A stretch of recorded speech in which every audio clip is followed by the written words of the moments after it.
Hi hello అందరికీ నమస్కారం. Welcome back to our channel. ఈరోజు ఈ వీడియోలో పోట్లీ బటన్స్ని ఈజీగా ఏ విధంగా చేసుకోవాలో చూపిస్తానండి. వీడియోని ఎక్కడ స్కిప్ చేయకుండా లాస్ట్ వరకు చూడండి, అప్పుడే మీకు ఈజీగా అర్థమవుతుంది. నేను కొన్ని ఫ్యాబ్రిక్స్ అయితే ఇన్స్టాగ్రామ్ పేజ్ నుంచి తెప్పించానని చెప్పా కదండి. అందులో ఒక డ్రెస్కి నాకు కస్టమర్ ఈ నెక్ ప్యాటర్న్ అయితే సెండ్ చేశారు. నేను పక్కన స్క్రీన్ పైన మెన్షన్ చేస్తా చూడండి. కట్ వర్క్ పెట్టి పోట్లీ బటన్స్ అయితే స్టిచ్ చేయమని చెప్పారు. సో ఈ నెక్లో ఏంటి అని అంటే నెట్ ఫ్యాబ్రిక్ కూడా అటాచ్ చేసి ఉంది. కాకపోతే కస్టమర్ మనకి నెట్ ఫ్యాబ్రిక్ అవసరం లేదని చెప్పారు. ఓన్లీ కట్ వర్క్ పెట్టి పోట్లీ బటన్స్ అయితే స్టిచ్ చేయమని చెప్పారు. సో ఆ పోట్లీ బటన్స్ని నేను ముందుగానే రెడీ చేసి పెడితే స్టిచ్చింగ్లో నాకు ఈజీగా ఉంటుందని చెప్పేసి నేనైతే మీకు కూడా యూజ్ అవుతుందని వీడియో షూట్ చేస్తున్నానండి. రెండు విధాలుగా చేయొచ్చు. ఒకటి వచ్చేసి ఫ్యాబ్రిక్తో కూడా చేయొచ్చు, అండ్ అలానే థర్మాకోల్ బాల్స్తో కూడా మనం పోట్లీ బటన్స్ని రెడీ చేసుకోవచ్చు. నేనైతే థర్మాకోల్ బాల్స్తో రెడీ చేస్తానండి. ఈ కాటన్ ఫ్యాబ్రిక్లో ఎలిఫెంట్ డిజైన్ అయితే ఉంది కదండి. ఆ ఎలిఫెంట్ డిజైన్లోని ఒక పీచ్ పింక్ కలర్ అయితే థ్రెడ్ కనిపిస్తుంది కదా. సో నేనైతే ఆ కలర్ సెలెక్ట్ చేసుకున్నానండి. పోట్లీ బటన్స్ని రెడీ చేయడం కోసం క్రేప్ లైనింగ్ అయితే తీసుకున్నాను నేను. సేమ్ కలర్ నాకు క్రేప్ లైనింగ్లో దొరికిందండి, అందుకని నేను క్రేప్ లైనింగ్ తీసుకున్నాను, పీచ్ పింక్ కలర్. అండ్ అలానే థర్మాకోల్స్ బాల్స్ ప్యాకెట్ ఒకటి తీసుకున్నాను. అయితే ఈ ప్యాకెట్లో అన్ని సైజెస్ ఉంటాయండి. సో అంటే సపరేట్ సైజెస్ ఉండవు, ఒక దాంట్లోనే అన్ని సైజెస్ ఉంటాయి. మనం అందులో సెలెక్ట్ చేసుకుని ఒకే టైప్లో రెడీ చేసుకోవాలి. అంటే పోట్లీ బటన్స్ అన్నీ కూడా ఒకేలా ఉండేలా అయితే సెలెక్ట్ చేసుకోవాలి. ఓకేనా. ఇది కొంచెం గాలి వచ్చినా కూడా ఎగిరిపోతుందండి. కొంచెం కేర్ఫుల్గా వీటిని ఏదైనా బౌల్లో కానీ ప్లేట్లో కానీ వేసుకోండి. ఓకేనా. ఇక్కడ నేను ఒక ప్లేట్లోకి తీసుకుంటున్నానండి, ఎందుకంటే నాకు కావాల్సిన సైజు సెలెక్ట్ చేసుకోవడానికి ఈజీగా ఉంటుందని చెప్పేసి నేనైతే ఒక ప్లేట్లో వేస్తున్నాను. ఓకేనా. అన్నీ ఒకటే సైజులో ఉండేలా అయితే సెలెక్ట్ చేసుకోండి. ఒకటి పెద్దది ఒకటి చిన్నదిగా ఉన్నా కూడా అంతగా చూడడానికి బాగోదు. ఓకేనండి.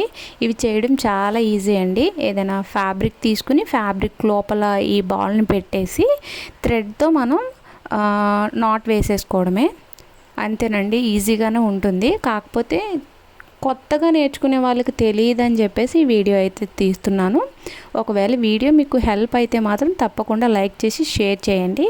ఓకేనా. మీలో ఇంకెవరైనా మన ఛానల్ని సబ్స్క్రైబ్ చేసుకోకపోతే తప్పకుండా ఛానల్ని సబ్స్క్రైబ్ చేసుకుని పక్కనే ఉన్న బెల్ ఐకాన్ని యాక్టివేట్ చేసుకోండి. అప్పుడే మీకు మన ఛానల్లో ఏ కొత్త వీడియో పెట్టినా వెంటనే నోటిఫికేషన్ అనేది వచ్చేసింది. ఇక్కడ చూస్తున్నారు కదా, క్లాత్లోని నేను ఒక బాల్ని పెట్టేసి ఇలా టైట్గా పట్టుకుని థ్రెడ్ని ఇలాగా ఆ బాల్ చుట్టూ కూడా టైట్గా ఇలాగా చుడుతున్నాను. ఓకేనా. ఇలా 2-3 టైమ్స్ చుట్టుకున్న తర్వాత అక్కడ ఒక నాట్ అయితే వేసుకోండి, అంటే ముడిపడేలాగా.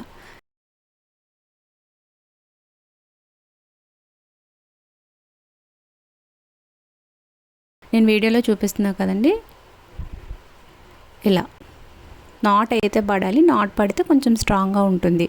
అంటే ఇవి మనం స్టిచ్ చేసుకునేంత వరకు ఇలా ఉంటే సరిపోతుంది. స్టిచ్ వేసేటప్పుడు థ్రెడ్ ఊడిపోయినా పర్వాలేదండి, ఎందుకంటే స్టిచ్ పడుతుంది కదా.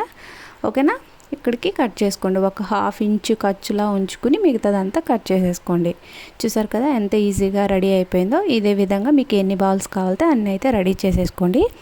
నేను ఒకటి చూపించా కాబట్టి అన్నీ చూపించట్లేదండి. అన్నీ నేను రెడీ చేసుకున్న తర్వాత మీకు చూపిస్తాను.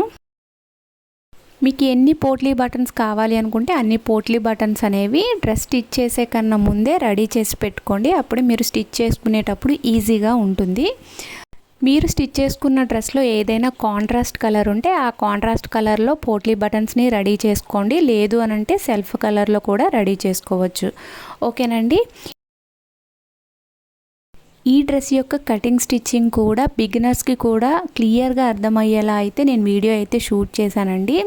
ఈ వీడియో అప్లోడ్ చేసిన వెంటనే ఆ వీడియో కూడా నేను అప్లోడ్ చేస్తాను. తప్పకుండా వెయిట్ చేయండి. ఈ వీడియో ఇక్కడితో ఎండ్ అయిపోయింది. ఈ వీడియో కనుక మీకు హెల్ప్ అయింది అనుకుంటే నాకు కామెంట్ సెక్షన్లో కామెంట్ చేయండి. ఈ వీడియో కనుక నచ్చినట్లయితే లైక్ చేయండి. వీడియో ఇంకెవరికైనా యూజ్ అవుతుంది అనుకుంటే తప్పకుండా షేర్ చేయండి. ఇంకా ఏమైనా డౌట్స్ ఉంటే నాకు కామెంట్ సెక్షన్లో కామెంట్ చేయండి. Thanks for watching this video.